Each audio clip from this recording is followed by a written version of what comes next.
है ना, कि यहाँ पे हम एक बात करेंगे कि electric field lines, right, are curve drawn such a way, drawn in such a way, right, that tangent to it, tangent to it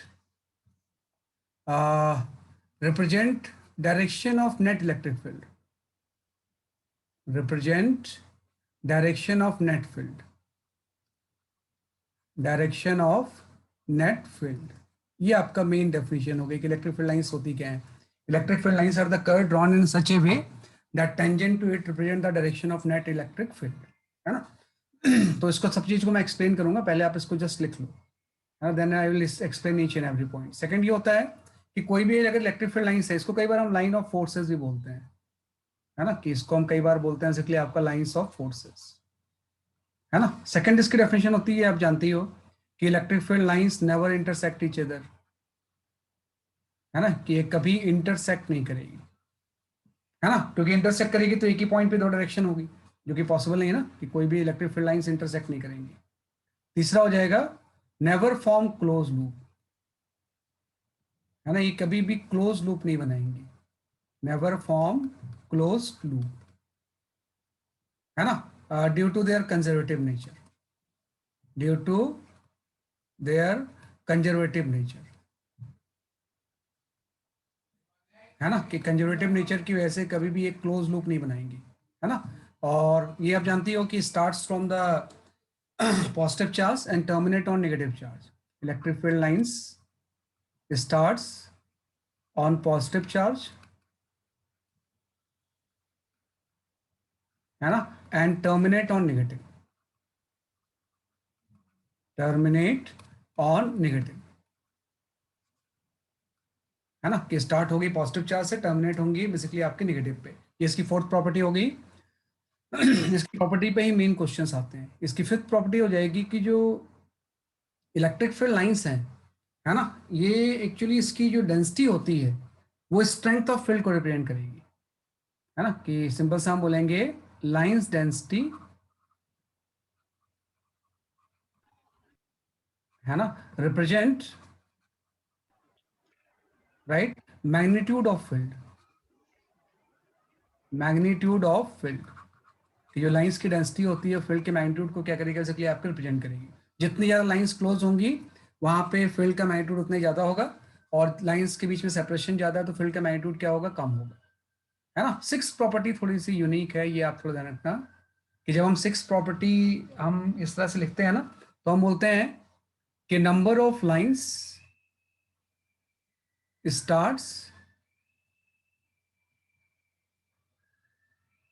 और टर्मिनेट,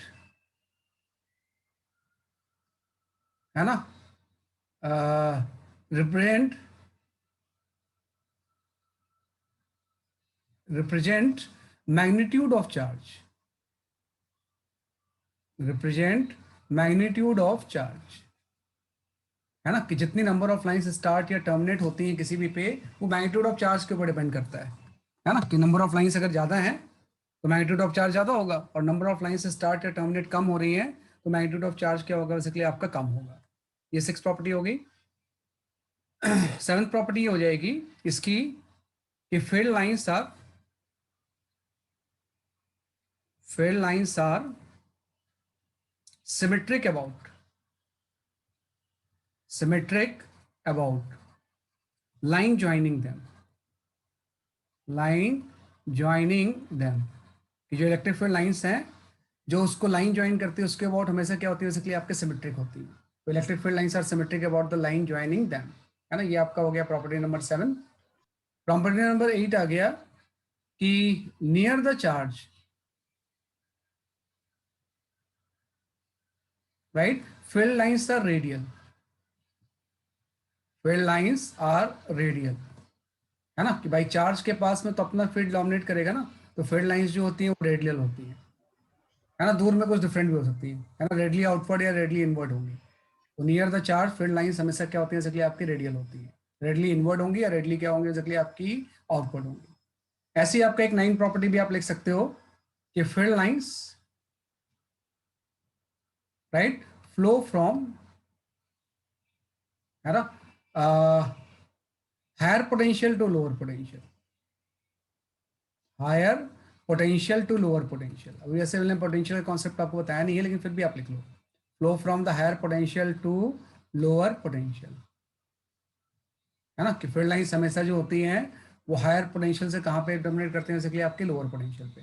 और वैसे भी एक 10 पॉइंट भी लिख सकते हैं वैसे, जो कि कंडक्टर में यूज होगा स्पेशली, है ना, कि field lines right are perpendicular to surface of conductor, है ना, perpendicular to surface of conductor. ये सरफेस ऑफ कंडक्टर से हमेशा कैसी होती है फील्ड लाइंस, बेसिकली आपकी परपेंडिकुलर होती है। तो कोई भी फील्ड लाइंस होंगी तो ये इसकी ये 10 प्रॉपर्टीज होती है ना, कि फील्ड लाइंस की हमेशा हम बात जब करेंगे तो इसकी प्रॉपर्टीज जो होंगी क्या होंगे, बेसिकली आपकी 10 प्रॉपर्टीज हो जाएंगी, है ना, क्योंकि आप थोड़ा सा इसमें ध्यान रखोगे किस तरह से हम इसको करते हैं, क्योंकि इसकी प्रॉपर्टीज के ऊपर भी क्वेश्चंस आते हैं, है ना। तो वन बाय वन मैं थोड़ा सा इसको एक्सप्लेन करता हूँ कि भाई किस तरह से आप फील्ड लाइंस प्लॉट करोगे, है ना? पहले इसको देख, थर्ड पॉइंट एक्सप्लेन कर दीजिए। मैं सारा एक्सप्लेन करूंगा, है ना, सारा पॉइंट मैं एक्सप्लेन करूंगा। Never find close loop, close loop मतलब पॉजिटिव पे स्टार्ट होकर पॉजिटिव पे टर्मिनेट नहीं हो सकती, है ना, है ना, तो मतलब कभी भी एक क्लोज लूप नहीं बनाएंगे, है ना। तो ये बाद में कंजर्वेटिव नेचर भी मैंने लिखा है, उसको भी मैं बताता हूँ कि बेसिकली होता क्या है। तो ये आपके कुछ 10 पॉइंट होते हैं जो कि फील्ड लाइंस की प्रॉपर्टीज होती हैं, उसके ऊपर न्यूमेरिकल्स आते हैं इन प्रॉपर्टीज के ऊपर, है ना। तो जैसे हम इसमें इस तरह से ले सकते हैं, अगर मैं इसको एक्सप्लेन करूं तो सपोज कोई यहाँ पे सबसे पहले मैं ले लेता हूँ कि कोई आइसोलेटेड पॉजिटिव चार्ज है ना, कि यहाँ पे क्या है बेसिकली आपका कोई आइसोलेटेड पॉजिटिव चार्ज है ना, कि यहाँ पे सबसे पहले मैं ले लेता हूँ कि कोई आइसोलेटेड पॉजिटिव चार्ज है। तो हम जानते हैं कि कोई अगर सिंगल पॉजिटिव चार्ज है तो इससे फील्ड लाइंस जो होंगी रेडली बाहर निकलेंगे, ऐसे कि जो फील्ड लाइंस होंगी वो कैसी होंगी, बेसिकली आपकी रेडली आउटवर्ड, है ना। तो फील्ड लाइंस पॉजिटिव चार्ज से क्या हो जाएंगे, बेसिकली आपकी रेडली आउटवर्ड निकल जाएंगे, ये तो पता ही है आपको, है ना। और ये सिर्फ पॉजिटिव चार्ज है तो ऐसा हो गया, सिर्फ अगर नेगेटिव चार्ज होगा तो इसमें फील्ड लाइंस जो होंगी रेडली इनवर्ड हो जाएंगी, कि फील्ड लाइंस क्या होंगी, बेसिकली आपकी रेडली इनवर्ड आएंगी, स्फेरिकल सिमेट्रिक होंगी, है ना, कि किसी भी पॉजिटिव चार्ज या नेगेटिव पॉइंट चार्ज से फील्ड लाइंस जो होती है स्फेरिकल सिमेट्रिक होती है ना, कि अगर कोई पॉइंट चार्ज है ना, कि यहाँ पे अगर कोई भी मैं पॉइंट चार्ज ले लेता हूँ तो पॉइंट चार्ज से field lines are spherical symmetric, field lines are spherically symmetric,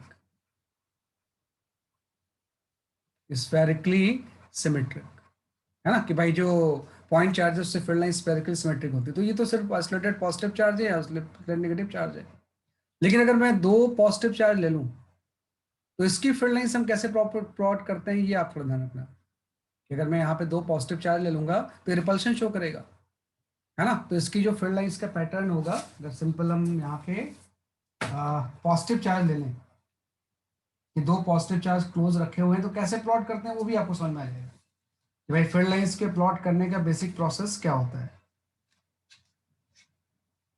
ना। तो दो अगर पॉजिटिव चार्ज हैं, हाँ, तो उसके जो फील्ड लाइंस का पैटर्न होगा वो हम इस तरह से प्लॉट कर सकते हैं, है ना, कि भाई इस तरह से रिपल्शन शो करेगा, ये आपके फील्ड लाइंस होंगी ऐसे, है ना, कि दो पॉजिटिव चार्ज अगर होंगे तो इस तरह से फील्ड लाइंस का पैटर्न हो जाएगा, है ना, ये आपका आ गया ऐसे, है ना, और ये इस तरह से आपका, है ना, दिस द पॉजिटिव चार्ज की वजह से फील्ड लाइंस का क्या हो गया, बेसिकली आपका पैटर्न हो गया आपका ऐसे, है ना, ये आपका ऐसे, this is the field lines pattern due to the positive charge, ये आपका गया ऐसे, है ना। तो इसको प्लॉट कैसे किया ये आप समझना, मैंने क्या किया है, कुछ नहीं किया है। जैसे अगर पी पॉइंट में मुझे फील्ड लाइंस की डायरेक्शन निकालनी है तो मैं क्या करूंगा, इस पॉजिटिव चार्ज की वजह से फील्ड की डायरेक्शन कुछ यहाँ पे होगी अबे ऐसे, और इस पॉजिटिव चार्ज की वजह से भी पी ई की डायरेक्शन कुछ अबे होगी ऐसे, इन दोनों का जो रिजल्टेंट होगा, है ना, वो इसके टेंजेंट के लॉन्ग होगा। ये तो कंसेप्ट है कि भाई किसी पॉइंट पे इस पॉजिटिव की वजह से भी होगा, इस पॉजिटिव की वजह से फील्ड होगा, इनका जो रिजल्टेंट होगा वो टेंजेंशियल होगा। तो हमेशा जो फील्ड की डायरेक्शन होती है, कहीं पे भी फील्ड लाइंस की अगर ऐसे है तो टेंजेंट के अलोंग फील्ड की डायरेक्शन होती है ना, कि फील्ड जो होती है वो किस तरफ होती है, बेसिकली आपके टेंजेंशियल होती है किसी भी पॉइंट पे। तो नेट होगी इन दोनों चार्ज की वजह से, उस पर्टिकुलर पॉइंट पे उसकी डायरेक्शन कैसे हो जाएगी, टेंजेंशियल हो जाएगी। ये दो तो जल्दी आ तू जीत के तो नहीं। कर दो, माइक म्यूट करो, सॉरी सर। ये आपका गया है ना। तो इस तरह से आपका आ गया, तो किसी पर्टिकुलर पॉइंट पे क्या होगा, बेसिकली आपका टेंजेंशियल होगा। तो ये पॉजिटिव पॉजिटिव हो गया। ऐसे एक मैं ले सकता हूँ, एक चार्ज आपका पॉजिटिव है एंड दूसरा चार्ज आपका नेगेटिव है। तो इसकी वजह से फील्ड लाइंस का पैटर्न हम इस तरह से बनाएंगे कि पॉजिटिव से नेगेटिव की तरफ, है ना, पॉजिटिव पे स्टार्ट होके नेगेटिव पे क्या होगा, बेसिकली आपका टर्मिनेट होगा ऐसे, है ना, कि फील्ड लाइंस का जो पैटर्न बनाओगे वो आपका इस तरह से बन जाएगा। अगर एक पॉजिटिव है और एक नेगेटिव है तो ये आपका ऐसा, है ना, कि भाई इस तरह से हम इसकी फील्ड लाइंस का क्या बनाएंगे, बेसिकली आपका पैटर्न, अगर कोई पॉजिटिव एंड नेगेटिव चार्ज है तो, है ना। तो इसी से सारे पॉइंट क्लियर हो जाएंगे। पॉजिटिव है तो यहाँ पे एक लाइन अवे भी होगी और यहाँ पे एक लाइन क्या होगी, बेसिकली आपके टूवर्ड्स होगी, है ना। इसमें वही था, जैसे किसी भी पॉइंट को मैं चूज करता हूँ तो इस पॉजिटिव की वजह से फील्ड अवे होगा, इस नेगेटिव के क्या होगा, बेसिकली आपका टूवर्ड्स होगा, है ना। तो जो नेट रिजल्टेंट फील्ड होगी इसकी जब आप निकालोगे तो रिजल्टेंट फील्ड इसके टेंजेंशियल हो जाएगा, है ना, कि जो रिजल्टेंट फील्ड होगी वो क्या हो जाएगा, बेसिकली आपकी टेंजेंशियल हो जाएगी, है ना। तो ये पॉजिटिव नेगेटिव का आ गया। तो अब देखो इसमें सारी प्रॉपर्टीज आ गई कि कहीं भी कोई क्लोज लूप नहीं बन रहा है ना, कि पॉजिटिव से स्टार्ट होकर नेगेटिव पे टर्मिनेट हो रही है। अगर क्लोज लूप बनता है उसका मतलब क्या है, कि पॉजिटिव पे स्टार्ट होकर पॉजिटिव पे टर्मिनेट, वैसे तो हो ही नहीं सकता है। तो इसलिए हम बोलते हैं field lines never form the close loop, है ना। तो अब मैं रिविजिट करता हूँ जो मैंने आपको पॉइंट्स बताए हैं। तो जो पहला पॉइंट था वो तो डेफिनेशन था, वो तो क्लियर ही है, कभी इंटरसेक्ट नहीं करती, वो भी क्लियर है आपको। थर्ड पॉइंट, कभी क्लोज लूप नहीं बनाएंगे, वो भी क्लियर है ना। वन बाय वन हम देखते हैं कि बाकी पॉइंट्स आपके क्या हैं, है ना। तो बाकी पॉइंट्स में पहला पॉइंट तो आपने बता ही दिया, सेकंड पॉइंट भी हो गया, थर्ड पॉइंट भी हो गया, start on the positive and terminate on negative भी हो गया। Lines density represent the direction of the field, है ना। इसका मतलब जस्ट ये हो गया कि जो लाइंस की डेंसिटी होगी, जैसे चार्ज के क्लोज में नंबर ऑफ लाइंस ज्यादा है, तो मतलब यहाँ पे फील्ड का मैग्नीट्यूड ज्यादा होगा, और चार्ज से दूर जाएंगे तो नंबर ऑफ लाइंस कम होंगी, तो फील्ड का मैग्नीट्यूड कम हो जाएगा, है ना। तो वही बात है कि जितनी ज्यादा लाइंस क्लोज होंगी वहां पे इलेक्ट्रिक फील्ड उतना ही ज्यादा क्या होगा, बेसिकली आपका स्ट्रांग होगा। और ये जस्ट एक इमेजिनरी कंसेप्ट है। नंबर ऑफ लाइंस आप कितनी प्लॉट कर रहे हो आपकी चॉइस है, तो नंबर ऑफ लाइंस से नहीं, रिलेटिव टर्म है कि जहां से नंबर ऑफ लाइंस ज्यादा क्लोज होंगी वहां पे फील्ड ज्यादा होगा, और जहां पे स्पेस ज्यादा होगा उसके बीच में वहां पे फील्ड क्या होगी, वीक होगी। जैसे जैसे इससे दूर जाते जा रहे हैं तो फील्ड के बीच का सेपरेशन बढ़ता जा रहा है, मतलब फील्ड वीक होती जा रही है ना। तो ये आपका पॉइंट आपका नेक्स्ट आ गया। Fifth, six, number of line start और terminate depends on the magnitude of the charge, है ना। तो आप देखो नंबर ऑफ लाइंस इसमें सब, ये दोनों चार्ज इक्वल हैं, इसलिए जितनी नंबर ऑफ लाइंस यहाँ से स्टार्ट हो रही है उतनी इस पे टर्मिनेट हो रही है ना। आप लाइन काउंट कर लो कि 1 2 3 4 5 6 7 8 9 10, 10 इसमें स्टार्ट हो रही है और टर्मिनेट में इसमें 10 हो रही है। तो मतलब ये अगर दोनों चार्ज का मैग्नीट्यूड सेम होगा, तो दोनों चार्ज अगर plus Q and minus Q है तो दोनों का चार्ज क्या होगा, बेसिकली आपका सेम होगा, ये जस्ट प्लस क्यू होगा और ये माइनस क्यू होगा। अगर ऐसा नहीं हो रहा है तो मतलब चार्ज का मैग्नीट्यूड अलग अलग है, इससे नंबर ऑफ लाइंस 10 स्टार्ट हो रही है और 10 ही टर्मिनेट हो रही है, मतलब इन दोनों चार्ज का मैग्नीट्यूड क्या है, सेम है। अगर 10 स्टार्ट होती और 5 टर्मिनेट होती तो मतलब इसके ये चार्ज आधा है ना। रिलेटिव हम बोल सकते हैं, कितना चार्ज है नहीं बोल सकते हैं, रिलेटिव कर सकते हैं। जैसे 10 स्टार्ट हो रही है और सर 5 टर्मिनेट हो रही है, तो मतलब इसका मैग्नीट्यूड जो होगा इसके डबल है। तो नंबर ऑफ लाइन स्टार्ट और टर्मिनेट जो होती है उसके मैग्नीट्यूड ऑफ चार्ज के डायरेक्टली प्रोपोर्शनल होती है ना। तो ये आपका पॉइंट नंबर ये हो गया। 7 पे आ जाते हैं। Field lines are the symmetric about line joining them, है ना, कि भाई फील्ड लाइंस जो है वो सिमेट्रिक है and near the charge field are radials, ये दोनों भी सही है ना। कि भाई देखो लाइन जो दोनों को ज्वाइन कर रही है, इसके अबाउट जैसा ऊपर का पैटर्न है वैसे ही नीचे का है, कोई दोनों में डिफरेंस थोड़ी है। लाइन जो ज्वाइन कर रही है जैसा ऊपर का पैटर्न है वैसा नीचे का है। और चार्ज के पास में फील्ड लाइन से ऐसा लग रहा है जैसे बाहर निकल रही है यहाँ से, रेडली आउटवर्ड, क्योंकि इसकी अपनी फील्ड डोमिनेट करेगी ना, तो पॉइंट चार्ज के जैसा यहाँ पे पैटर्न हो जाएगा। किसी भी चार्ज के पास में फील्ड रेडियली आउटवर्ड होती है या रेडली इनवर्ड होती है ना। तो ये इसका बेसिकली आपका मतलब था। है ना। ऐसे ही आपका नेक्स्ट पॉइंट जो हो गया, field lines flow from the higher potential to lower potential, कि पॉजिटिव के पास पोटेंशियल ज़्यादा होगा, नेगेटिव के पास पोटेंशियल कम होगा, है ना। तो जो फील्ड लाइंस होंगी पॉजिटिव से नेगेटिव की तरफ जाती है, मतलब हायर से लोअर पोटेंशियल की तरफ मूव करेंगी, है ना। और 10th field lines are perpendicular the conductor of the surface. ये तो वैसे अभी आप नहीं भी करो तो कोई बात नहीं है ना। कोई भी जैसे कंडक्टर अगर आ गया ऐसे, तो फील्ड लाइंस हमेशा जो होती है इसके पास ऐसे बैंड होकर 90 पे हिट करती है ना। किस तरह से बैंड होकर कहाँ पे हिट करेंगे फील्ड लाइंस, बेसिकली आपके 90 डिग्री पे, ऐसा कि कोई भी कंडक्टर सरफेस है उससे ये एंगल 90 डिग्री होगा। नॉन कंडक्टर में एंगल 90 डिग्री नहीं भी हो सकता है ना। कि अगर ये सरफेस कैसा है बेसिकली आपका कंडक्टर, कि कोई भी कंडक्टर है तो फील्ड लाइंस कैसे स्ट्राइक करेंगी इससे 90 डिग्री पे, है ना। और जैसे ये पॉइंट जो 9 पॉइंट था कि भाई इस तरह से अगर इस तरफ फील्ड जा रही है ना, ये अगर फील्ड लाइंस कोई है इक्वली स्पेस्ड है, जैसे कोई फील्ड लाइंस के बीच में डेंसिटी अगर चेंज नहीं हो रही है, मतलब ये जो फील्ड होती है इसी को हम बोलते हैं यूनिफॉर्म फील्ड। ये जो फील्ड होती है क्या होती है बेसिकली आपकी यूनिफॉर्म फील्ड। तो यूनिफॉर्म फील्ड अगर राइटवर्ड है, तो अगर मैं बोलूँ कि ये यहाँ का पोटेंशियल अगर V1 है और यहाँ का पोटेंशियल V2 है, तो हायर से लोअर की तरफ मूव करेगी, मतलब V1 की वैल्यू V2 से क्या होगी, ज्यादा होगी, है ना। तो फील्ड लाइंस V1 से किस तरफ मूव करेगी बेसिकली आपकी V2 की तरफ। तो इस तरह से हम इसको सॉल्व कर सकते हैं, है ना। तो ये 2 पॉइंट आप इसमें ध्यान दे देंगे किस तरह से हम इसको सॉल्व करते हैं। सर ये लास्ट पॉइंट आप एक बार बता दीजिए। देखो, जैसे फील्ड लाइंस अगर इक्वली स्पेस्ड है तो यूनिफॉर्म फील्ड होती है, और फील्ड लाइंस की डायरेक्शन राइटवर्ड शो कर रहा है, तो फील्ड लाइंस हमेशा हायर से लोअर की तरफ जाती है। तो अगर इस पॉइंट का पोटेंशियल V1 है, ओके सर। पोटेंशियल V2 है, तो V1 की वैल्यू V2 से ज़्यादा होगी, from higher to lower potential. तो ये आपके 10 पॉइंट हैं जिसमें कि आप इसको एनालाइज करते हो फील्ड लाइंस से। तो इसका मैं एक न्यूमेरिकल देता हूँ, उसको थोड़ा सा आप अटेम्प्ट कर लो, है ना। तो आपको ये ज़्यादा अच्छे से समझ में आ जाएगा। तो यही थ्योरी थी इसकी, है ना। बहुत ज़्यादा थ्योरी नहीं है, लेकिन बहुत अच्छे से आज सब चीज़ें हम पढ़ने वाले हैं। जो भी चीज़ अभी तक आपने इलेक्ट्रिक फील्ड के बारे में पढ़ा है, वो बहुत अच्छे से आपका आज वो स्ट्रांग होगा, है ना। तो जस्ट यही मैंने बताया कि ये प्रॉपर्टीज हैं, और इस प्रॉपर्टीज को हम इस तरह से क्या करते हैं बेसिकली आपको एक्सप्लेन करते हैं, है ना। तो ये हम कर सकते हैं इस तरह से, राइट। तो I will share one question regarding field lines.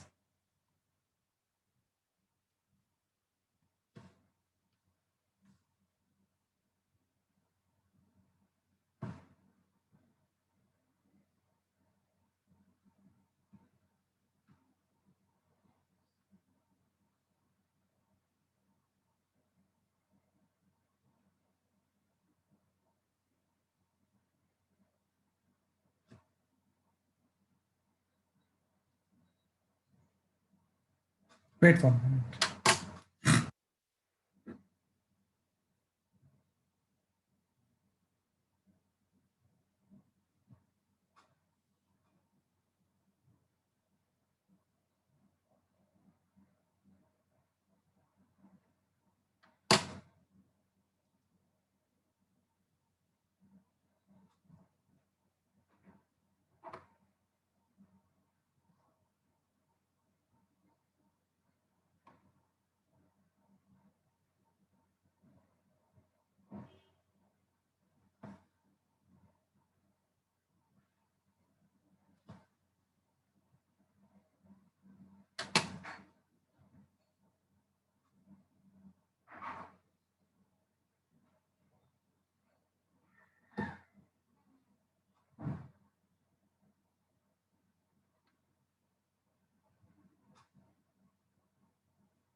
Wait for moment, बस टाइम लगता है इसमें।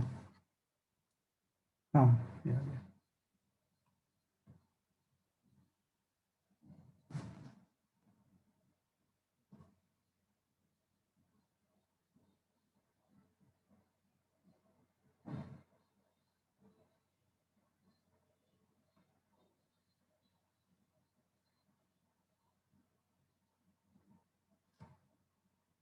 Okay, wait for. हाँ, मैं इसको पहले फील्ड लाइंस वाला क्वेश्चंस करता हूँ, फिर बाकी करेंगे। हाँ, अरे यार ये तो क्लियर ही नहीं क्वेश्चन ये। ओहो, ये तो बहुत वेग सा आ रहा है ना, ये क्वेश्चंस तो बड़ा अजीब सा आ रहा है। Wait for minute.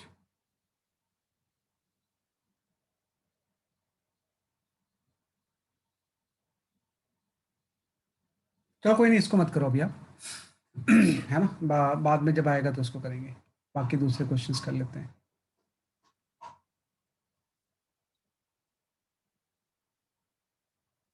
ओके, आपने फील्ड एंड फील्ड लाइंस के बारे में पढ़ लिया है, तो उसी की चीज़ें मैं आपको वन बाय वन देता हूँ। है ना, कि फील्ड एंड फील्ड लाइंस के बारे में जो आपने पढ़ा है, उसी के क्वेश्चन हम अटेम्प्ट करते हैं पहले। है ना, ये आपका जगह से। सबसे पहले इस क्वेश्चन को आप सॉल्व कर लो। ये ग्राफ का क्वेश्चन है, it has nothing to do with the field lines. है ना, कि this is the question of E versus X graph. ये इलेक्ट्रिक फील्ड का एक्स के साथ ग्राफ है फॉर दिस टू चार्जेस। एक चार्ज यहाँ पे Q1 रखा हुआ है, और एक चार्ज यहाँ पे Q2 रखा हुआ है ना, और ये जो डिस्टेंस है वो L दी हुई है आपको। है ना, तो आपको बताना है कि Q1 एंड Q2 का रेशियो क्या होगा इसमें, बेस्ड ऑन दिस ग्राफ। है ना, कि ग्राफ के बेसिस पे Q1 एंड Q2 का रेशियो क्या होगा।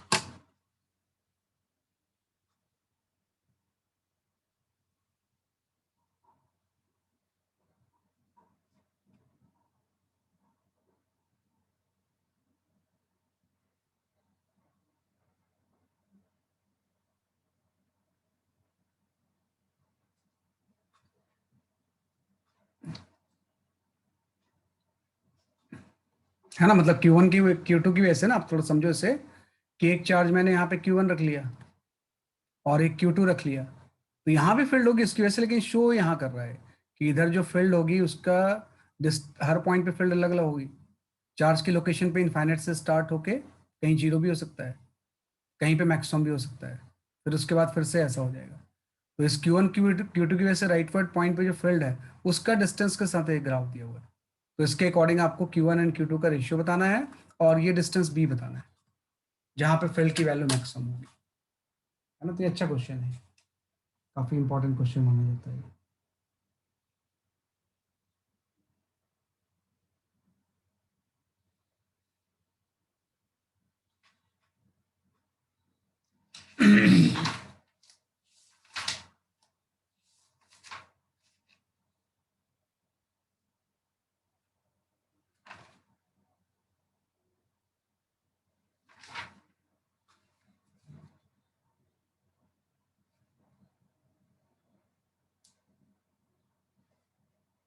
Okay, I will check the answer.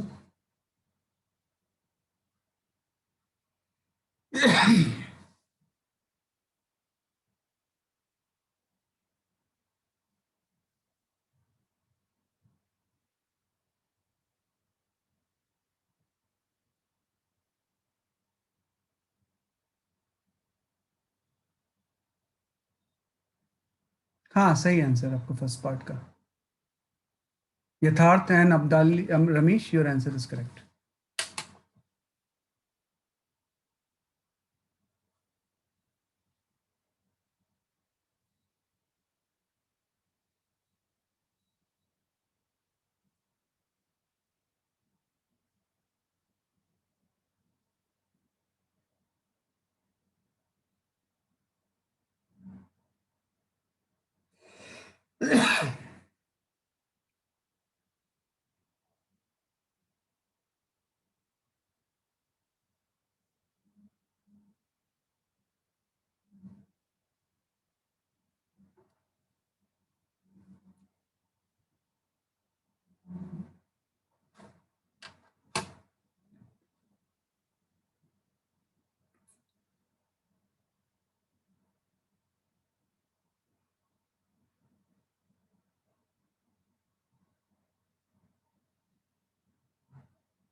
Okay, I will explain this question, है ना। देखो क्या होता है, इसमें आपको समझना होगा जैसे, यू टेक योर टाइम, थोड़ा और टाइम ले लो, then I will explain.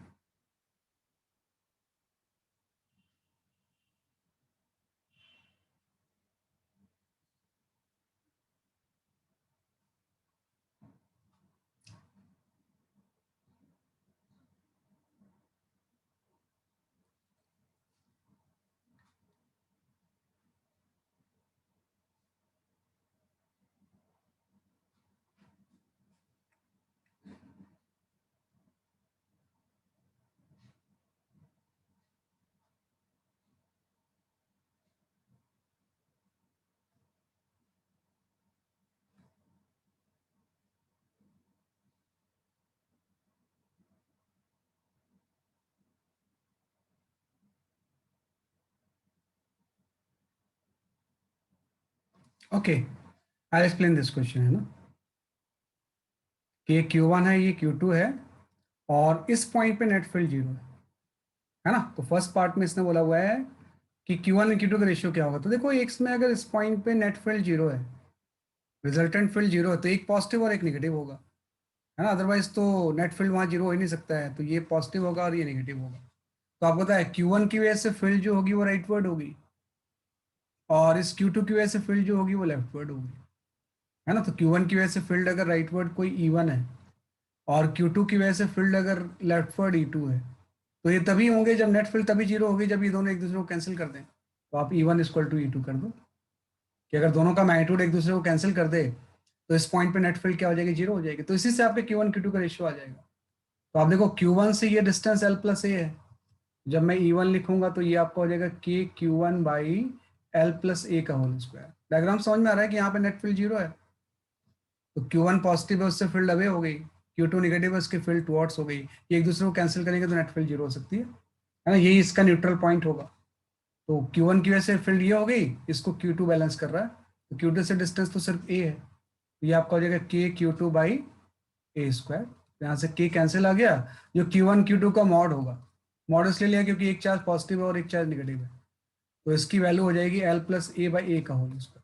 First part तो सॉल्व हो गया, है ना, कि फर्स्ट पार्ट का आंसर आ गया, कि भाई इस केस में डायग्राम देख के पता चल गया, है ना, कि भाई ग्राफ को देख के ये पता चल गया कि दोनों के बीच का रेशियो जो होगा वो एल प्लस ए बाई ए का होल स्क्वायर हो जाएगा। तो फर्स्ट पार्ट ही आ गया।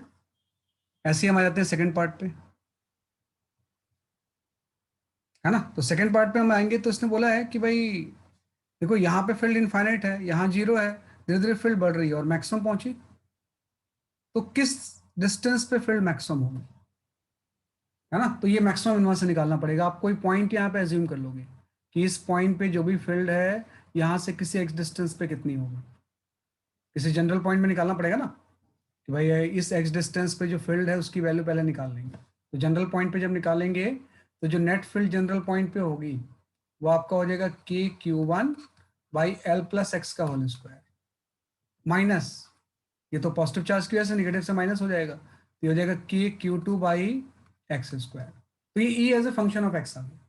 तो आपको यही तो निकालना है कि एक्स की किस वैल्यू पे फील्ड विल बी मैक्सिमम। तो आप मैक्सिमम मिनिमम लगा दो, field as a function of X आ गया, कि भाई किसी भी जनरल पॉइंट एक्स पे निकाल लिया हमने, वहां पे कुछ फील्ड है, वो कितनी होगी, तो पॉजिटिव 7 नेगेटिव के टुवर्ड्स रिजल्टेंट फील्ड ये आ गई, है ना। और इसके बाद नॉर्मली हम इसको डिफ्रेंशिएट कर देंगे कि एक्स की किस वैल्यू पे ई मैक्सिमम होगी, तो वो डिफ्रेंशिएट करके आ जाएगा। तो डी बाई डी एक्स की वैल्यू आप क्या पुट कर दोगे, 0, उसको आप डिफ्रेंशिएट कर दो, है ना। डिफ्रेंशिएट करोगे you will get your answer, है ना, कि डिफ्रेंशिएट जैसे करेंगे तो आपका इसमें क्या आ जाएगा, सिर्फ आपका आंसर आ जाएगा, है ना। तो डिफ्रेंशिएट करके जब इसका करोगे आप प्रॉपर्ली कर लेना, आप इसे प्रॉपर्ली कि किस तरह से डिफ्रेंशिएट करेंगे, वैसे आसान है इसका डिफ्रेंशिएशन, है ना। डी बाई डी एक्स की वैल्यू आ जाएगी माइनस के Q1, यहाँ पे एल प्लस एक्स का क्यूब आ जाएगा, है ना, और ये आ जाएगा प्लस आ जाएगा, ये आपका आ जाएगा के Q2 बाई एक्स क्यूब आ जाएगा।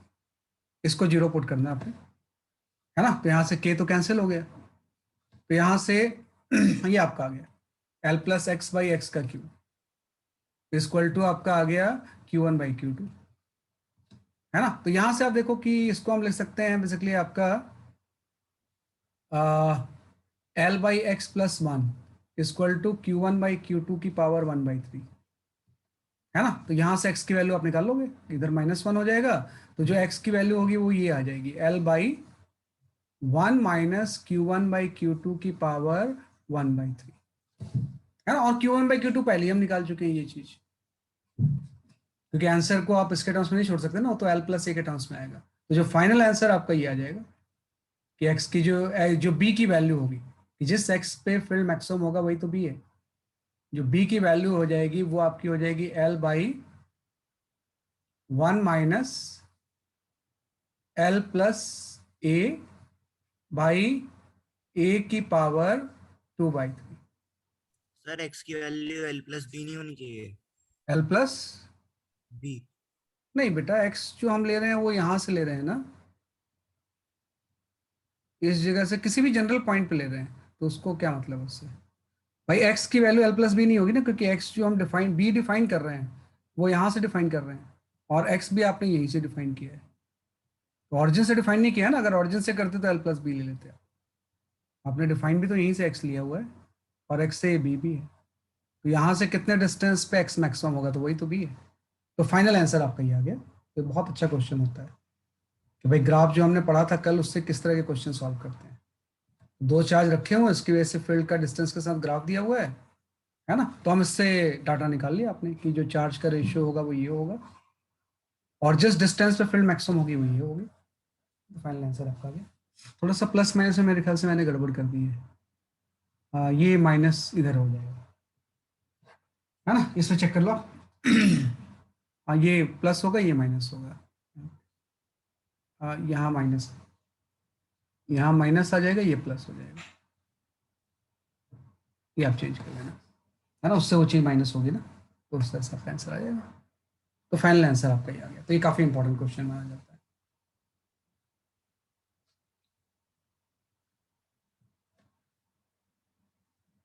तो ये जस्ट आपने डिफाइन कर लिया।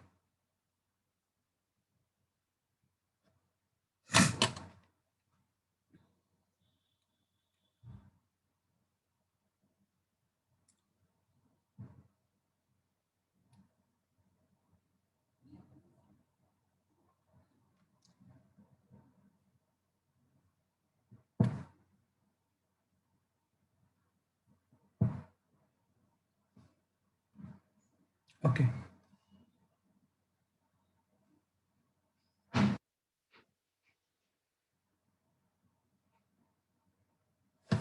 स्टार्टिंग से करते हैं।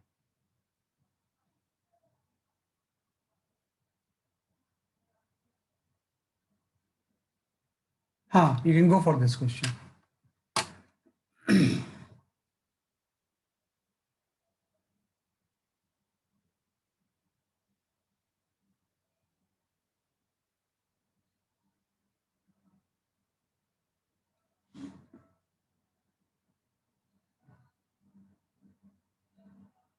जो भी आपने फॉर्मूले पढ़े ना फील्ड और फील्ड लाइंस में, उसी को आज यूज करेंगे।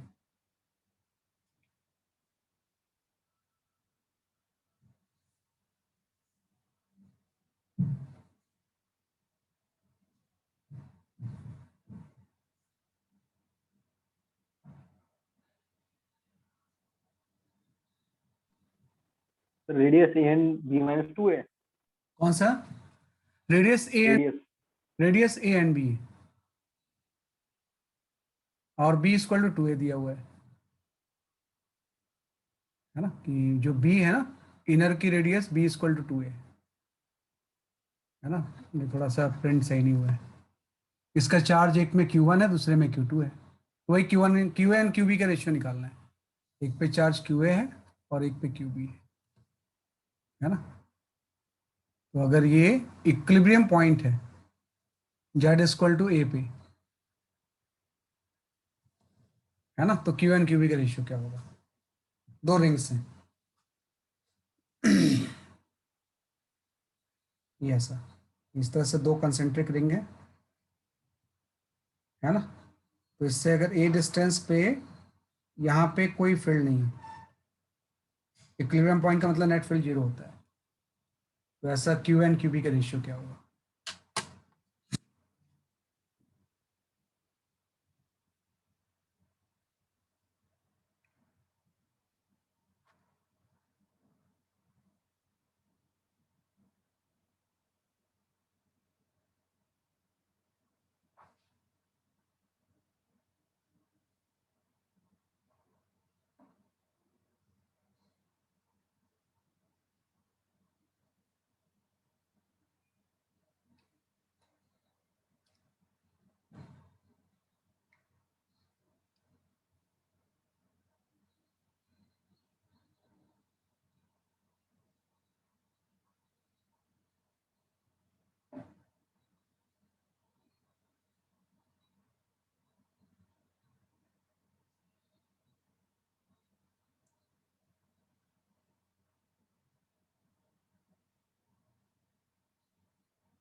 मैं चार्ज पार्टिकल अगर इक्विलिब्रियम में है तो क्यू एन क्यू बी का रेशियो क्या होगा, ये तो आ जाना चाहिए।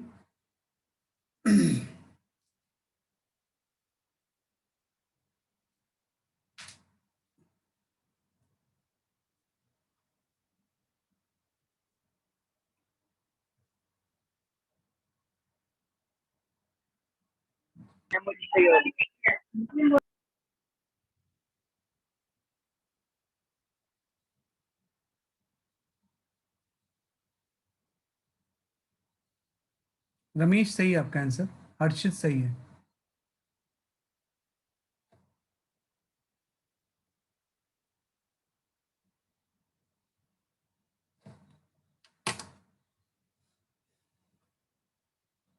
ध्यान रखना ए और बी में ये डिफरेंस है, ए में जो है वो माइनस लिखा हुआ है और जो बी है ना इसमें प्लस है, तो इन दोनों में कंफ्यूजन है आपको, तो ए और बी में एकदम लिखना पड़ेगा आपको। हाँ यथार्थ सही है आपका आंसर।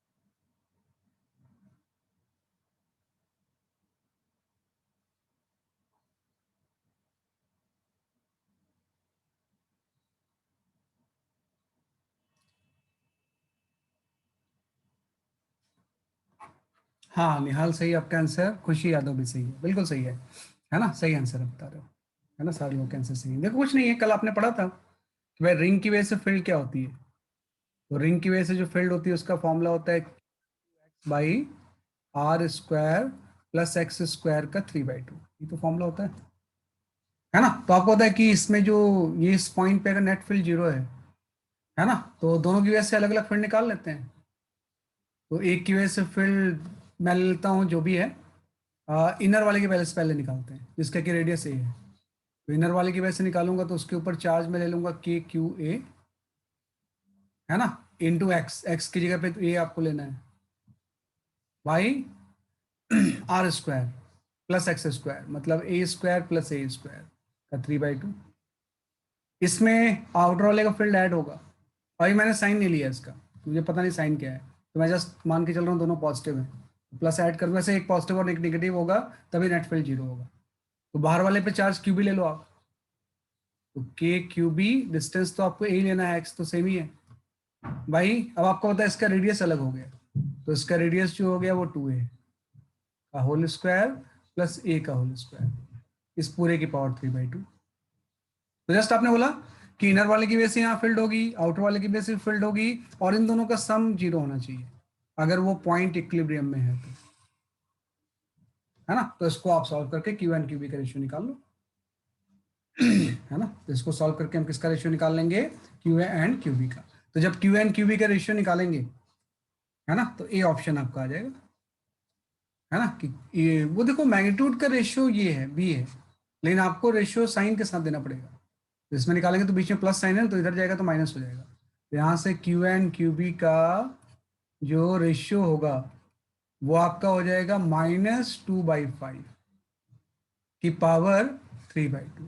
ये सही चीज है, क्योंकि आप देखो आप ऐसा भी कर सकते थे कि इन दोनों को इक्वल लेके बैलेंस करके निकाल लेते, तो आपने इक्वल तभी तो लिया है, एक पॉजिटिव और एक नेगेटिव है, तो अगर एक पॉजिटिव और नेगेटिव है तो उसका रेशियो हमेशा नेगेटिव ही आएगा, है ना। लेकिन इसमें अगर क्वेश्चन में पूछा होता था क्यू एंड क्यू बी के मॉड का रेशियो क्या होगा, जैसे पिछले क्वेश्चन में था, तो आप ये लिख सकते थे, तो 2/5 इंटू 3/2 आपका आ जाएगा, है ना। तो बी ऑप्शन इसलिए गलत है क्योंकि एक चार्ज पॉजिटिव और एक चार्ज नेगेटिव है, तो रेशियो उसका हमेशा चार्ज का नेगेटिव आएगा, तो इसलिए ये ऑप्शन करेक्ट ऑप्शन। तो ध्यान रखना कि जब तक मैग्नीट्यूड का रेशियो नहीं पूछ रहा है आपको चार्ज का साइन के साथ रेशियो बताना है ना। तो जस्ट आपने ये वाला फॉर्मूला यूज कर लिया, आपने कल ड्राइव भी किया था इसे, this is the formula for electric field due to ring, ring की वजह से ये क्या होती है, इसलिए आपकी इलेक्ट्रिक फील्ड होती है।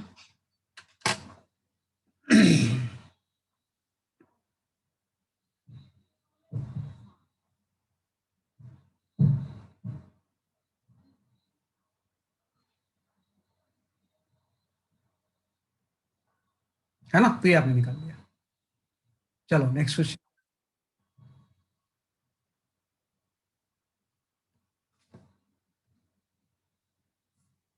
ओके, ये भी बहुत अच्छा क्वेश्चन है, इसको भी थोड़ा ट्राई करो आप। डाइलेक्ट्रिक मतलब नॉन कंडक्टिंग है ना, डाइलेक्ट्रिक शीट वर्ड यूज किया है ना, मतलब नॉन कंडक्टिंग होगा ये।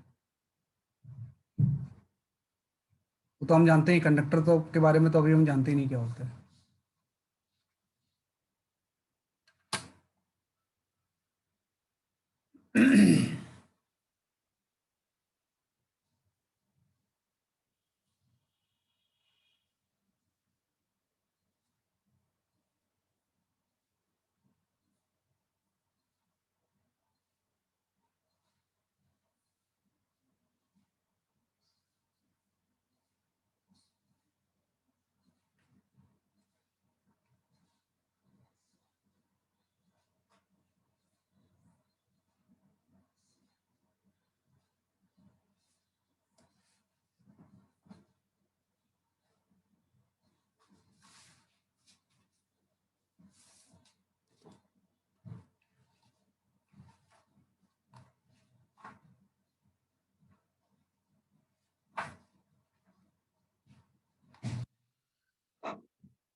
थोड़ा लंबा आंसर आएगा इसका। आज सारे क्वेश्चंस थोड़े से ना एडवांस लेवल के हैं, है ना। आज जो भी क्वेश्चंस हम ले रहे हैं थोड़े से मुश्किल ही ले रहे हैं, बहुत आसान क्वेश्चन नहीं ले रहे हैं आज।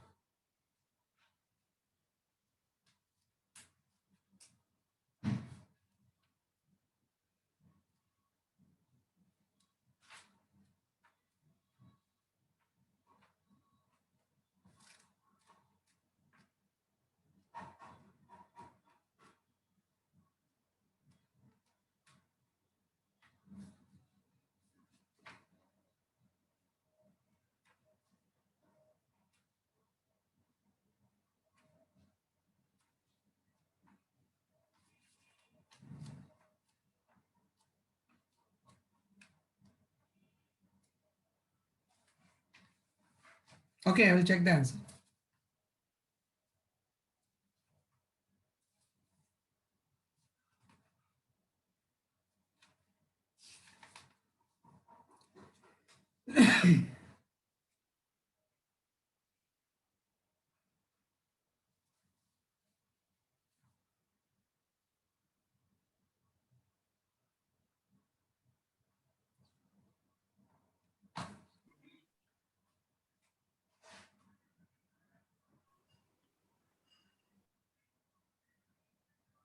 हाँ, इसमें वैल्यूज ये चार्ज डेंसिटी वाले सिंबल का नाम क्या है? इसका तो चार्ज डेंसिटी वाले सिंबल का नाम? सिग्मा, सिग्मा है ना, इसमें सिग्मा चार्ज डेंसिटी है। आपका आंसर सिग्मा इलेक्ट्रॉन का चार्ज के टर्म्स में आंसर आएगा आपका, मतलब कोई वैल्यूज नहीं आएंगी, एप्सिलॉन आ सकता है आंसर में। Charge density is sigma.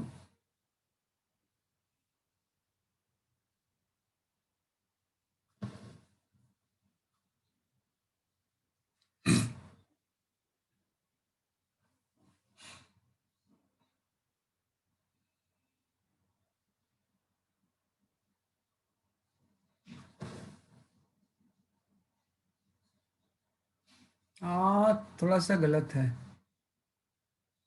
ना, थोड़ा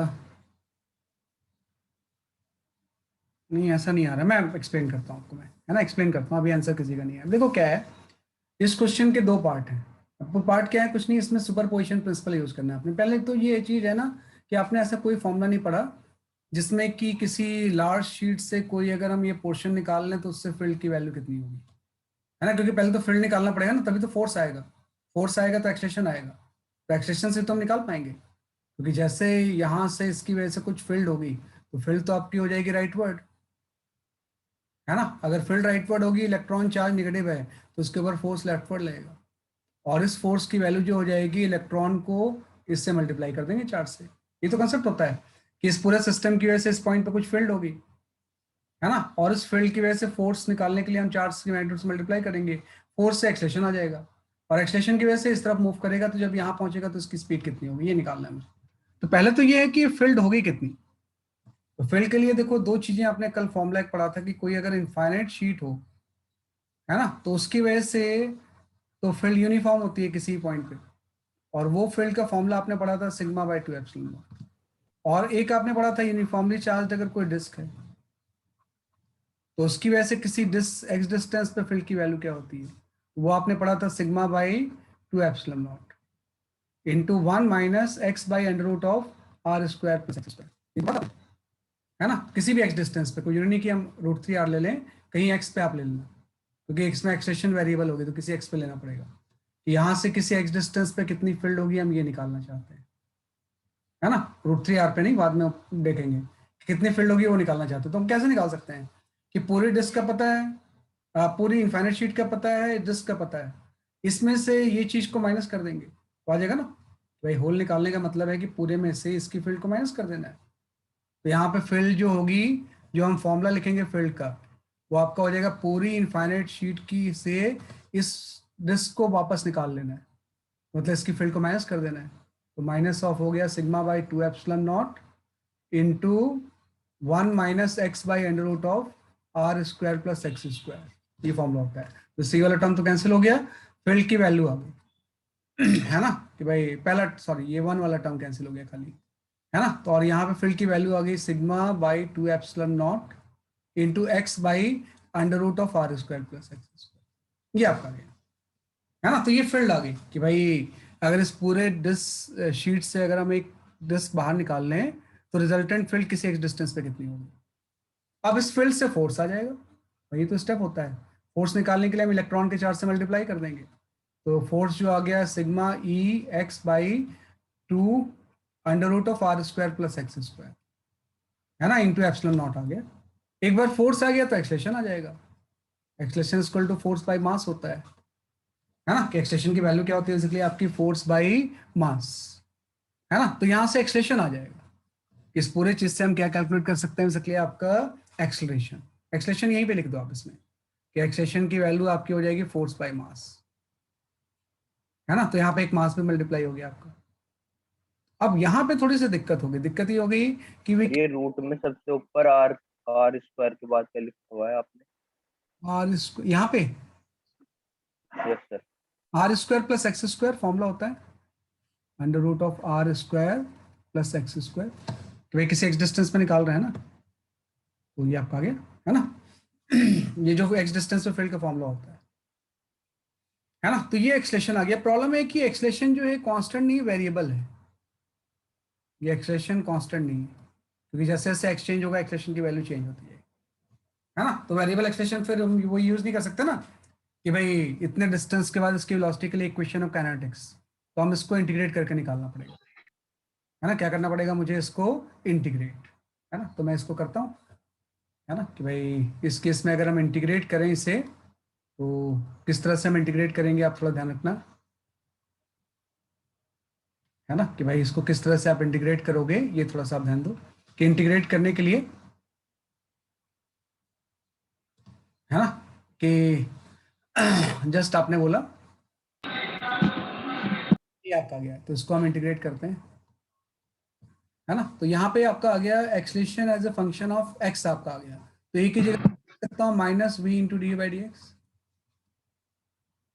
माइनस इसलिए लिखा क्योंकि एक्स डिक्रीज हो रहा है टाइम के साथ, इक्वल टू आपका आ गया sigma e x by 2m epsilon not into under root of are square plus x square.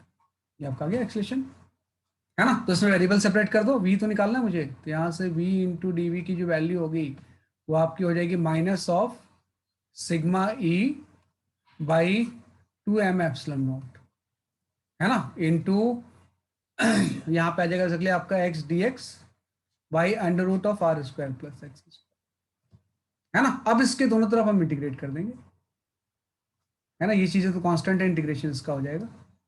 अब लिमिट आप देख लो कि जब x की वैल्यू यहाँ पे √3r थी तो उस टाइम तो स्पीड 0 थी, और जब x की वैल्यू 0 हो जाए आपको स्पीड निकालना है, तो इसको इंटीग्रेट करके आपका आंसर आएगा। तो आप स्टेप्स ध्यान रखना है। स्टेप्स क्या था, सबसे पहले स्टेप था तो आपने निकाला कि पूरे में से माइनस करके फील्ड कितनी होगी। सेकंड स्टेप, फील्ड आ गया तो फोर्स आ जाएगा, फोर्स आ जाएगा तो एक्सलेशन आ जाएगा, और एक बार एक्सलेशन आ गया और अगर वो वेरिएबल है तो फिर आपने इंटीग्रेट कर दिया। थर्ड स्टेप आपकी हो गई। इसको सॉल्व करके अल्टीमेटली आपका आंसर आएगा, है ना। तो ये आप थोड़ा ध्यान रखना किस तरह से मैंने सॉल्व किया इसे, तो ये भी एक इंपॉर्टेंट क्वेश्चन है।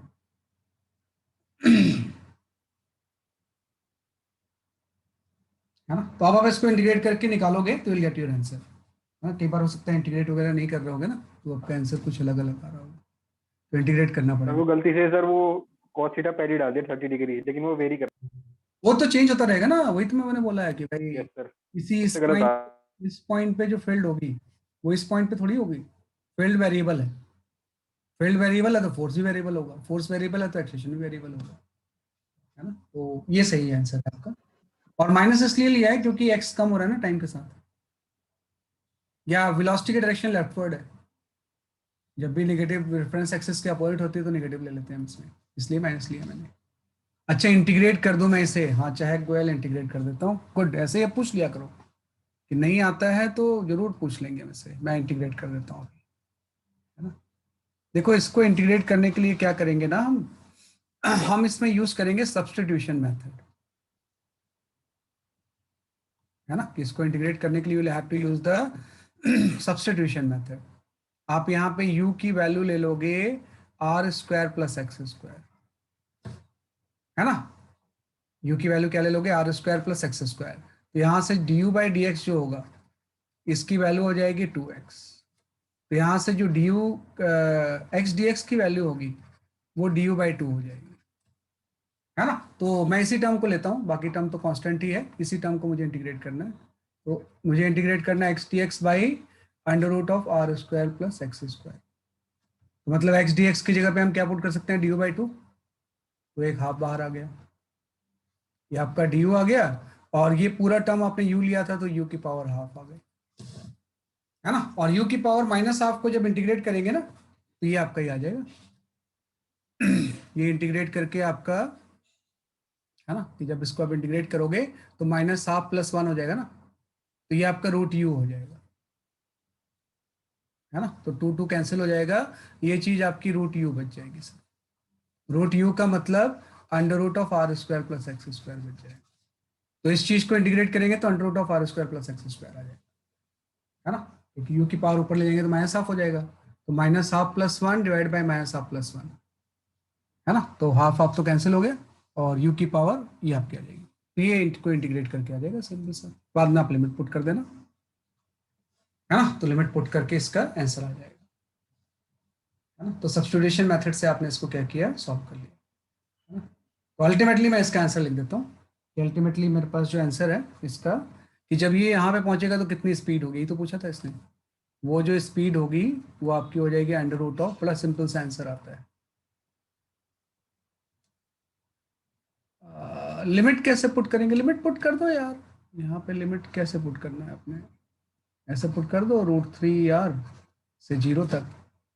तो पहले हम √3r यहाँ पुट कर देंगे x की जगह पे, है ना। तो ये आपका √3r पुट करेंगे तो कितना आ जाएगा बेसिकली आपका ये, है ना, कि 3r² हो जाएगा, तो 4r² हो जाएगा, मतलब ये 2r हो जाएगा, और फिर 0 पुट कर देंगे तो -r आ जाएगा, r आ गया इसका आंसर।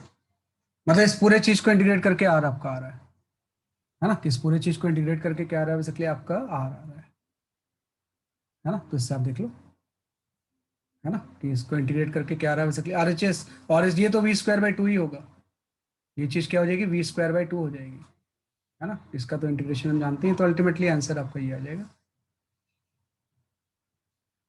है ना। हाँ, 0 तो पुट करना पड़ेगा ना, बट देखो 0 इसलिए लिया मैंने क्योंकि x की वैल्यू की लिमिट पुट कर रहे हैं ना, तो यहाँ पे जब इलेक्ट्रॉन था तो x कितना था, √3r था, और जब ये सेंटर में पहुंचेगा तो x कितना हो जाएगा, 0 हो जाएगा ना।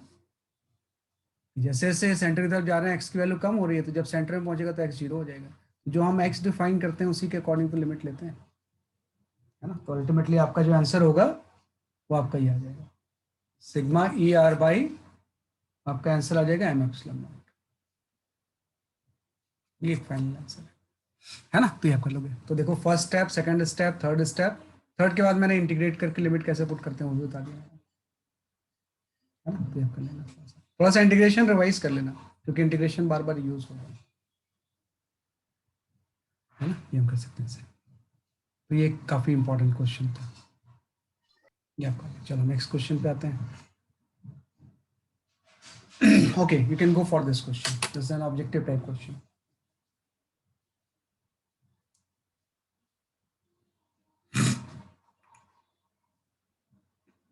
देखो इसमें अब चेंज आ गया, वो जो आपका फॉर्मूला था फॉर यूनिफॉर्म चार्ज के लिए था,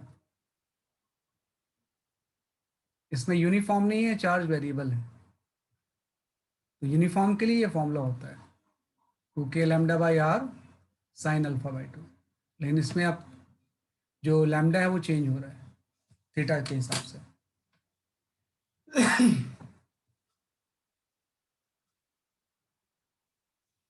जो डेरिवेशन था उसके हिसाब से करना पड़ेगा आपको सॉल्व।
इंटीग्रेशन जरूर रिवाइज कर लेना बेटा एक बार आप लोग, क्योंकि इंटीग्रेशन का यूज होगा हर जगह पे अब।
हाँ रमेश, सही है आपका आंसर।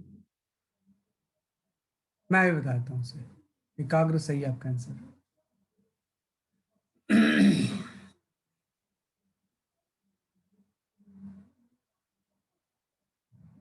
लास्ट क्वेश्चन आपके मॉड्यूल में दिया हुआ है एक्सरसाइज में, तो आप देख लेना उसमें। लास्ट क्वेश्चन मैंने डिस्कस किया था।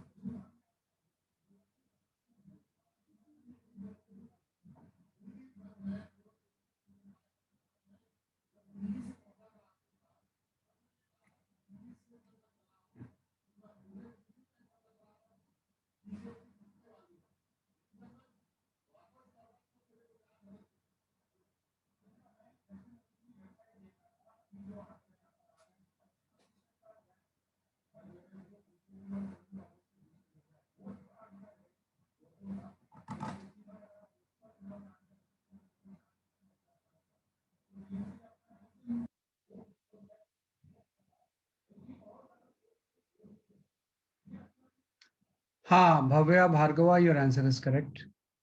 यथार्थ सही है आपका आंसर, बिल्कुल सही है, सही लोग बता रहे हो आप लोग, समझ गए है ना। कुछ नहीं करना है। अब देखो ये फॉर्मूला वैलिड नहीं होगा क्योंकि ये यूनिफॉर्म के केस में होता है।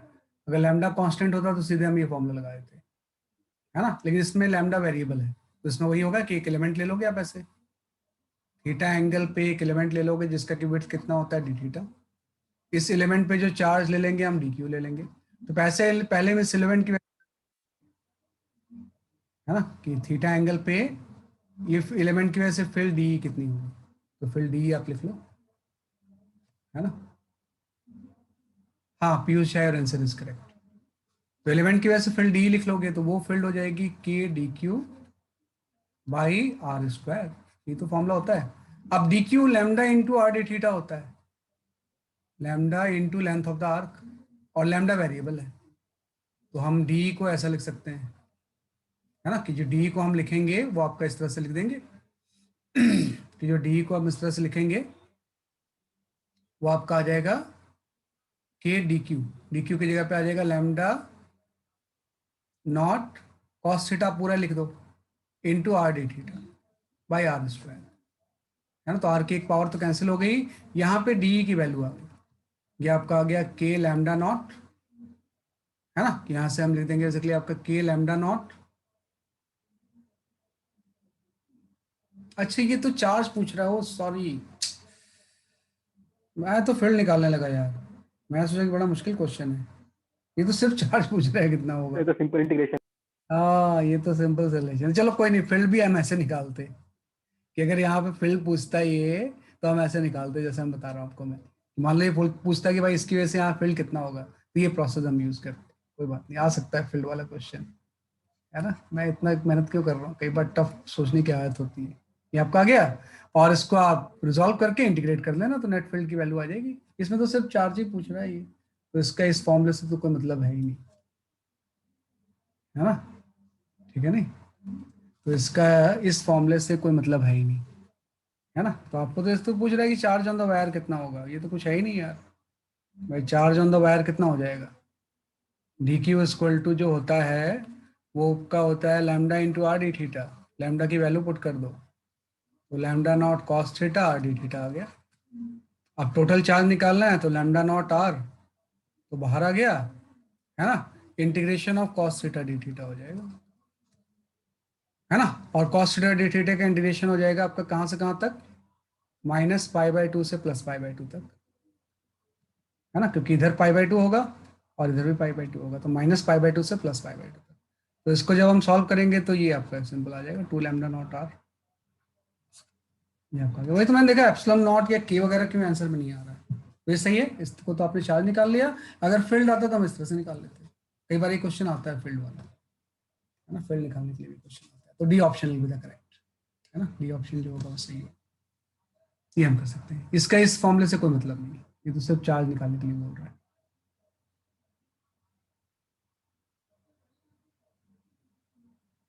ये आपका आ गया।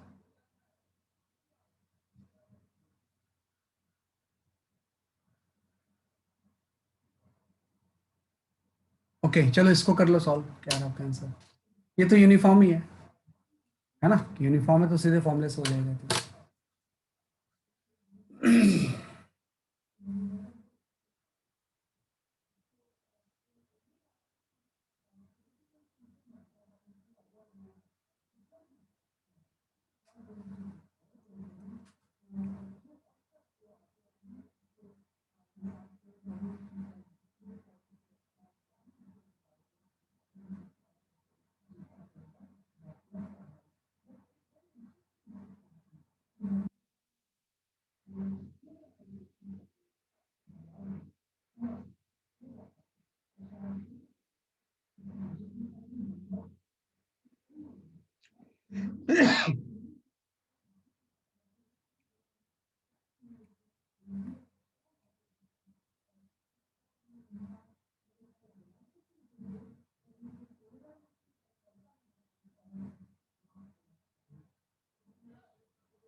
हाँ सही रमेश, यथार्थ, निहाल, आपका आंसर सही है।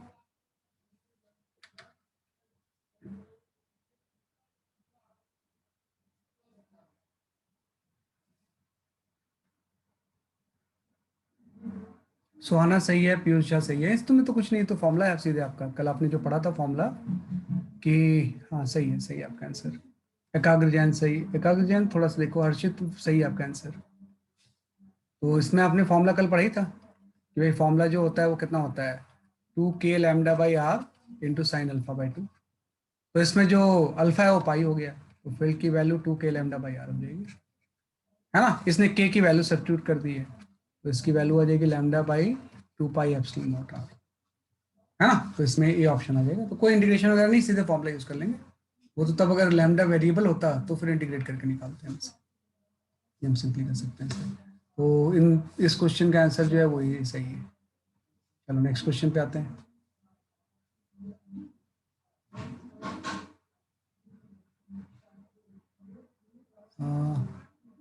इसको अभी मत करो आप, you can go for this question. वो मैं करवाऊंगा, मैं आपसे आराम से करवाऊंगा।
हाँ रमेश सही है, निहाल सही है, भव्य भार्गवा, इसमें थोड़ा मिस्टेक है आंसर में आपके।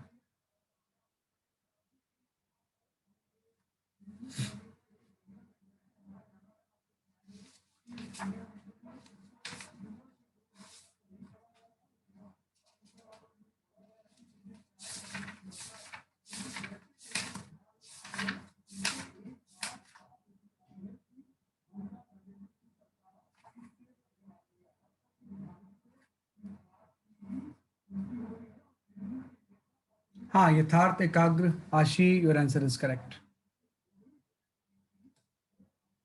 सही सही सही बता रहे हैं आंसर, काफी है ना, काफी हद तक आंसर सही है आपका, है ना। ये सब मैं क्वेश्चन सेलेक्ट करके लाता हूँ, ऐसा नहीं रहता है। मैं कोई भी आपको खुश करने वाले क्वेश्चंस नहीं करवाता हूँ भाई, एक ही तरह के बार बार हम डाटा चेंज कर रहे हैं। इसमें थोड़ा सा कुछ ना कुछ कंसेप्ट, जेई में पूछा हुआ क्वेश्चन है, this is the previous year JEE question. मैं लिखता नहीं हूँ, अननेसेसरी प्रेशर आ जाता है उस पर। आप फ्री सॉल्व करते तो ज़्यादा सही रहता है। देखो कुछ नहीं है ना, कि भाई इसमें आप निकाल लो कि भाई होगा कितना, खुशी यादव सही है आपका आंसर, है ना। कि भाई आप क्या करोगे, ये शीट है ना, तो शीट की वजह से आपको पता है फील्ड होती है राइट वर्ड ऐसे, और इसमें अगर कोई चार्ज रखा हुआ है, इस फील्ड की सरफेस चार्ज डेंसिटी सिग्मा है, तो इस फील्ड का मैग्नीट्यूड जब हम जानते हैं सिग्मा बाई 2 एप्सिलॉन नॉट होगा, और ये यूनिफॉर्म रहता है ना। और यहाँ पे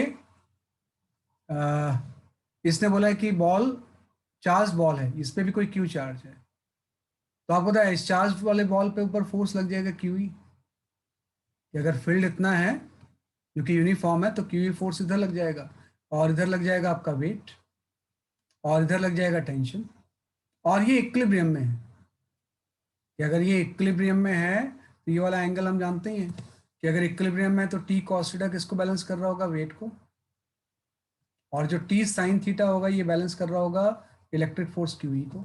तो यहाँ से टेन थीटा की वैल्यू आ जाएगी, तो टेन थीटा की वैल्यू जो आ जाएगी यहाँ पे Q E by M G आ जाएगी,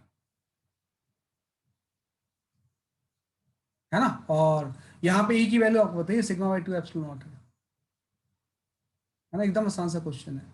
ई की वैल्यू कितनी है बेसिकली आपकी, sigma by two epsilon naught, तो Q sigma by two epsilon naught M G आ गया, है ना। तो आप देखो इसमें ये Q two epsilon naught M G सब चीजें तो कांस्टेंट है, तो सिग्मा और टेन थीटा में क्या रिलेशन है, तो सिग्मा जो है directly proportional to the tan theta है, आपका क्या आंसर।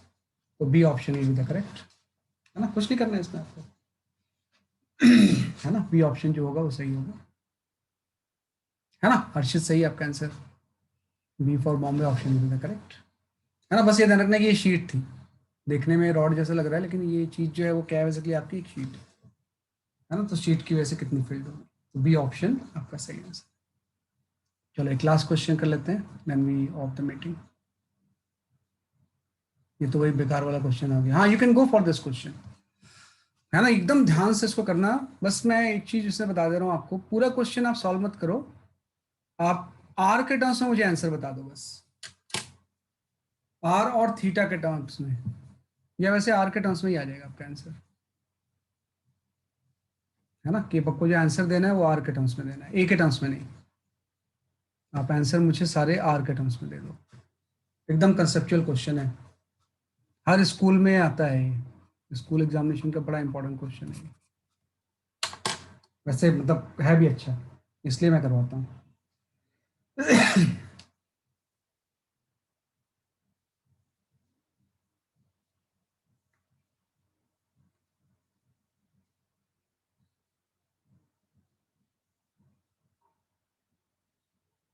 आपका आंसर आर के टर्म्स में देना है, ए के टर्म्स में नहीं, अगर ए के टर्म्स में दोगे फिर इसकी जरूरत पड़ेगी आपको, अदरवाइज जरूरत नहीं है इसकी।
है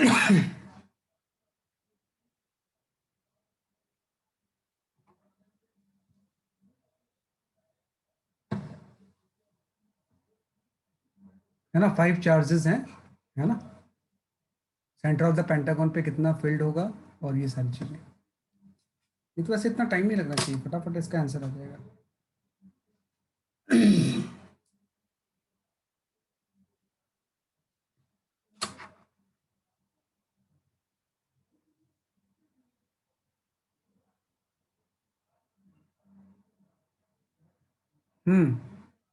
हर्षित सही है आपका आंसर, दोनों पार्ट सही है आपके।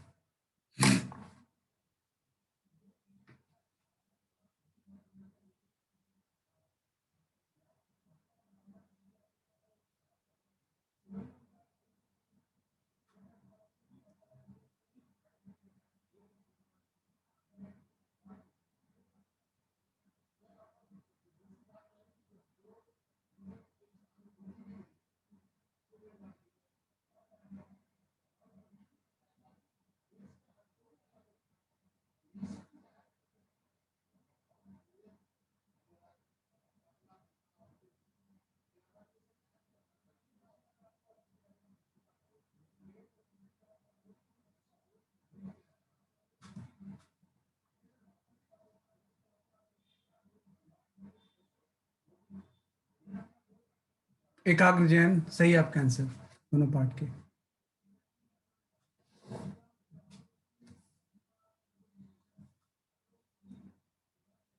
हाँ, थर्ड पार्ट का हर्षित सही आपका आंसर होता है, बिल्कुल सही आंसर है आपका। बिल्कुल आप समझ गए कंसेप्ट, ये बड़ा इंपॉर्टेंट कंसेप्ट होता है। मैंने बताया कि स्कूल वाले एग्जाम में बहुत पूछते हैं इसे, है ना, है ना। स्कूल वालों का बड़ा फेवरेट क्वेश्चन होता है कि भाई एक पेंटागन है, उसके सारे अगर एजेस पे चार्ज रखा हुआ है तो यहाँ पे नेट फील्ड कितनी होगी। तो फर्स्ट पार्ट का आंसर 0 हो जाएगा, है ना, due to polygon law of vector addition. क्योंकि अगर सेंटर पे सब पे चार्ज रखा हुआ है तो सबकी वजह से फील्ड होगी ऐसे, और इक्वल फील्ड होगी, है ना, कि इसकी वजह से जैसे फील्ड आप ले लोगे, इसकी वजह से फील्ड आप ले लोगे, है ना, इसकी वजह से आप फील्ड ले लोगे, और इसकी वजह से फील्ड ले लोगे आप, है ना, इसकी वजह से फील्ड ले लोगे, तो सारी फील्ड इक्वल होंगी। तो जब इक्वल फील्ड सारी हैं तो सबको मैं अगर अरेंज करूंगा तो ये क्लोज पॉलीगॉन बना देंगे। तो फील्ड का जब डायग्राम हो जाएगा ना ऐसे, तो फील्ड भी ऐसे बना देगा जैसे पॉलीगॉन बना हुआ है। ये आपका बन गया, है ना। तो पेंटागन क्लोज बन जाएगा, और क्लोज पेंटागन कोई भी चीज बन जाती है तो उसका सम जो होता है वो 0 होता है। तो फर्स्ट पार्ट में तो चाहे स्क्वायर होता है, पेंटागन, हेक्सागन, अगर सारे चीज पे चार्ज रखा हुआ है तो सेंटर में उसके नेट फील्ड हमेशा 0 होती है। तो फर्स्ट पार्ट तो आपने सही सॉल्व किया है ना। एकाग्र जैन आपका आंसर सही है। सेकंड पार्ट में, अब सेकंड पार्ट में ये बोल रहा है हाँ सेकंड पार्ट खुशी यादव सही है।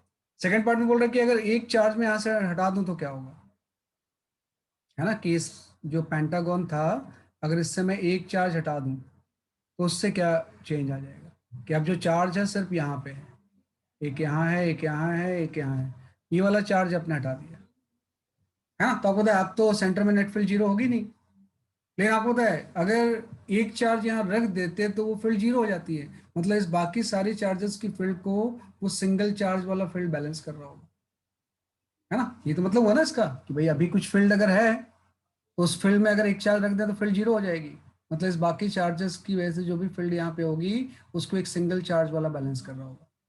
तो जो सिंगल चार्ज की वजह से यहाँ पे फील्ड होगी ये वाली, वो डाउनवर्ड होगी, और ये हो जाएगा KQ/R², है ना।